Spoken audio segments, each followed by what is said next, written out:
extinct species suitable replacement when it comes to breeding. These scatter nests per hectare. Passenger pigeon, so there's a whereas. So you're talking about band-tailed pigeons, whereas passenger pigeons, 10,000 nests. So that's about nests really, that comparing the two kinds of pigeon. Now, this is not really what he said. This is what the author has said. It's facts that is given by the author. But I still think you should read it just for some background. Very often it's presented as something that the author said, but they link it to Novak. So you should still continue to read it, I think. Maybe we can just look at this first.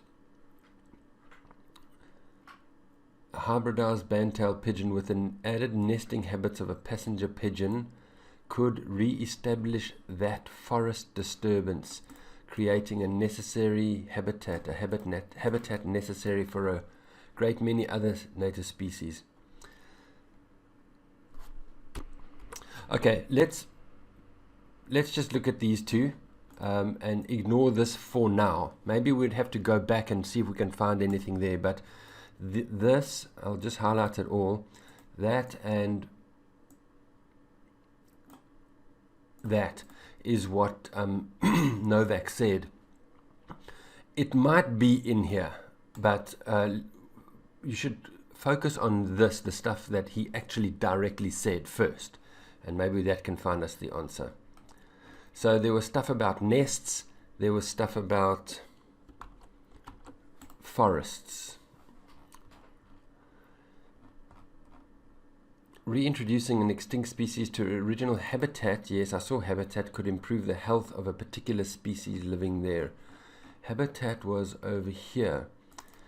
Re-establish that forest disturbance, creating a habitat necessary for a great many other native species. Many other native species. And here they say a particular species. So that's, I can see a lot of students will choose that one, because habitat is there and species is there. But this says a particular species, and this says a great many species. And so that's quite different. So I would keep on going. Concentrate on the causes. I didn't see anything about that. A species brought back from extinction could have an important beneficial impact on the vegetation of its habitat. So there's a species, and vegetation, remember is plants, and we were talking about forest. And so this, what they're saying here is that reintroducing this could re-establish the forest disturbance, and that's a beneficial impact, creating a necessary habitat. So yes, it's that one. It's the word forest, I think, was the thing that tied it up, because species is there, habitat is there, but forest is also there in the form of vegetation. So it's from this sentence over here.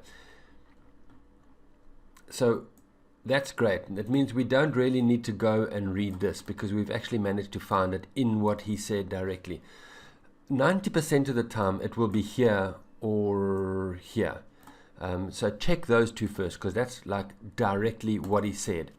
But I can't say always, because sometimes it's linked to what he said, and it's something that the author is actually saying, but it's connected.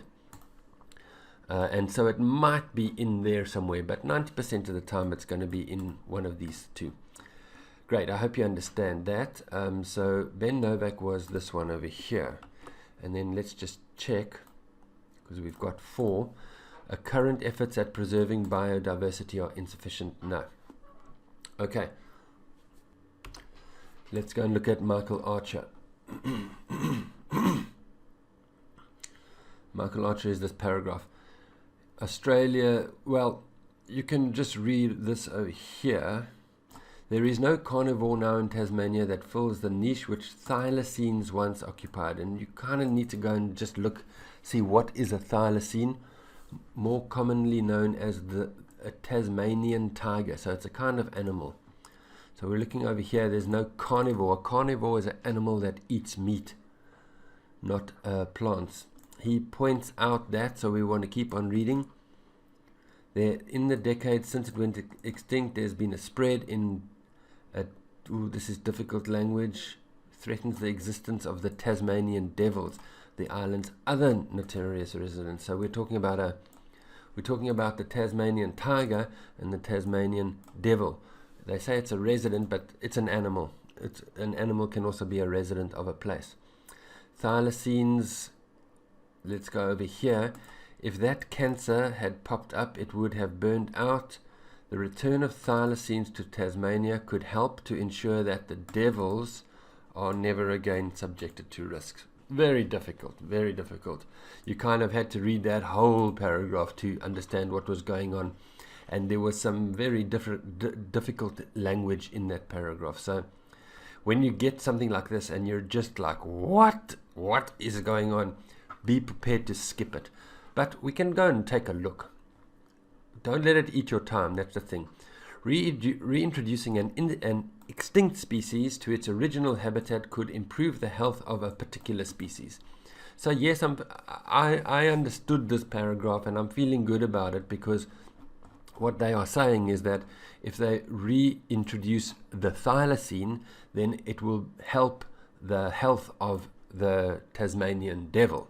Reintroducing the Tasmanian tiger will help the Tasmanian devil. That's what that paragraph is saying. But I can understand if you don't understand that paragraph. So let's skip it. Important to concentrate on causes. I didn't see anything. Current efforts. I didn't see anything. This is a clue. And we see this often. This has got a feeling of a final paragraph, because we're talking about what is happening now, and often the final paragraph is talking about either now or the future. And they're saying, insufficient. They're saying with this is that we need to do more. So it's actually talking about the future. Anyway, we're going to look at Shapiro.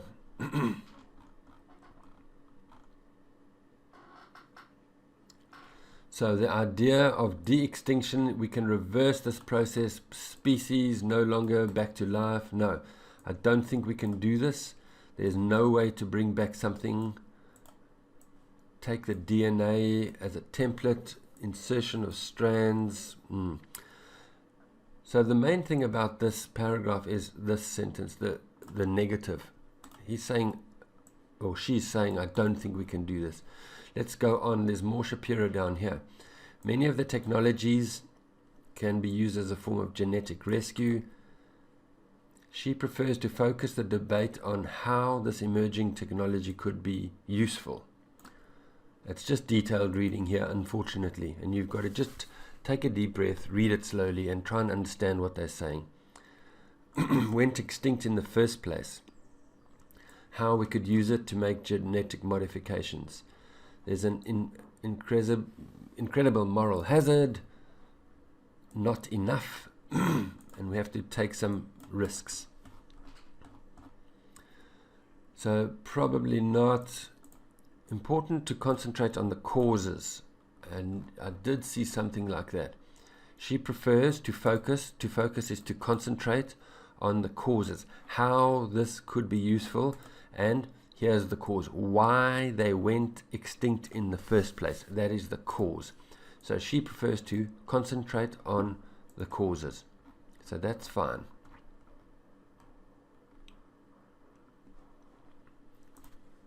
I'm happy with that as C. And then I did see something about sufficient, insufficient is not enough. What we are doing today is not enough. It's I've seen it quite a lot, this synonym pair, enough and sufficient. They use those as synonyms or paraphrase quite often. So remember enough and sufficient. Often when you see enough, or let's say you see sufficient in the questions, it will be enough in the text. All right, so not enough is there as well. And then you can basically just guess the other one, because you're quite confident about these three, so we can just definitely fill in A over there. They won't leave out one of these if there's only a few of them. if there's like 5 over here, then maybe they'll leave one out. But if there's only 3, they're not going to leave one out. Oh, I think, what was I doing? Oh, sorry, that should be B. Right. Okay, so I'm happy enough with that. That was quite difficult. It'll use up a bit of your time, but it's doable. You could get 3 out of 4 there. Right, and then you need to check your time, and we're going to go fairly quickly through this because at this stage you're running out of time. But what we always want to do here is first we want to see, is there anything in here, any one of these that is in here? And remember, this was genetic traits. You can quickly look through that again and read through these, and I don't really see it. It's not very clear, so maybe we can look again later. But I just want to first point out that we have used some paragraphs and we haven't used other paragraphs. So we've used that, we've used that, and that. So we haven't used A and C.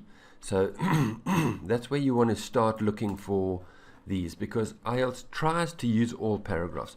Not always, that is very important, not always, but generally they do try and use all paragraphs. So yes, of course, we're going to go and look at these other paragraphs later, but all I'm saying is that you want to start with the paragraphs that we haven't used.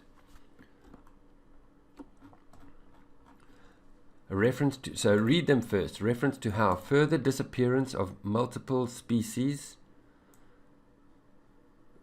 could be avoided. Wonder, maybe avoided is what we want there. Further disappearance avoided. A way of reproducing an extinct animal using the DNA of only that animal. Maybe I saw DNA. Reference to a habitat which has suffered following the extinction of a species. A point at which a particular species, a point, that's a time when that species became extinct. Right, not easy. You're going to do a bit of guessing here. And so we want to go to paragraph A, and actually, unfortunately, we need to do some detailed reading over here.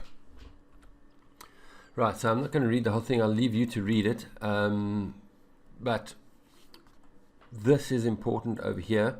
Can you see which one that is? The passenger pigeon's existence came to an end. That means it went extinct on 1 September 1914. So can you see any one of these? It went extinct, became extinct at a point. What this is a point in time. So that definitely helped us. And then actually there was another one in A, fortunately for us. This is definitely a clue. The premise involves using cloning technology to turn DNA of extinct animals into a fertilized embryo. And so that is a way of reproducing an extinct animal using the DNA of only that species. It gets a little bit more complicated because they use the word only in that question, but I'm not going to go through that now. This was actually enough for you to take a guess. It would have been a close enough guess. Maybe I should quickly explain it. You see, DNA was used again over there, so some students will want to guess this paragraph, but here they're saying take the DNA of existing species. So that means you're not using the DNA of the extinct species only. So that's why it's not this one over here. All right, but yeah, now it's getting very, very tricky, and we got to start guessing. At this stage, you've gotten 2 from A, and at this stage, if you're running out of time, it's not a bad idea to just guess C. Unfortunately, in this case, it turns out that it wouldn't be there, but generally, if you take it on average over all the tests, it wouldn't be a bad strategy. Right, let's look at these last 2 quickly. Where are they? Here. a reference to how further disappearance could be avoided. Now again, this is talking about could be avoided in the future. This is that hypothetical use of could that we often see in the second conditional. So this is talking about the future, and where do we go and look for the future? We actually go and look very often in the last paragraph for the future, and yes, it is there. How we could use it to make genetic modifications which could prevent mass extinctions in the future. Could, there is that could over there. Be avoided is prevent, I think it was. Prevent, yeah. And mass extinctions is multiple species, many species. So the clue there, I know you would have gone and looked for it over here if you had time, but if you don't find it over here, be aware of this future thing. And if a question is talking about the future, start with the last paragraph or the last two paragraphs, because that's very often where they're talking about the future. It's a standard essay format. Give the problem, discuss the problem, and then discuss how we can solve the problem in the future. So that was definitely F. And that could have been gotten if you went there because of this future could. And then finally, habitat which has suffered following the extinction of a species. Actually, we saw that before we saw habitat, so maybe that would have helped you. We were talking about habitat in this paragraph over here. They mention it a couple of times. There's habitat over there, and I think it's somewhere over here before. So they're discussing the thousands of passenger pigeons were wrecking trees and branches, destroying the habitat, and the suffered is the negative, the wrecking. So we can quite confidently go with D over there. Basically that paragraph is saying that this one of them went extinct, and then another one came in and destroyed the habitat. Anyway, that would have been more detailed reading. These last two, maybe that one and that one, you kind of had to just guess. We could have gotten them because that could taught us about the future, and that habitat, we dealt with habitat before, but that's a bit lucky. It won't often happen like that. You would have to actually basically just guess those depending on how much time you had. Alright, so this was difficult, definitely. I think we could have gotten 1, 2, 3, 4, 5 there, maybe 3 there. That wasn't too bad. And then depending on the time and exam strategy, we could have gotten another 2 there, I would have thought. Yeah, okay, great. Let's move on to passage 3. These Cambridge 15s are actually looking pretty difficult so far. Right, let's move on to passage 3.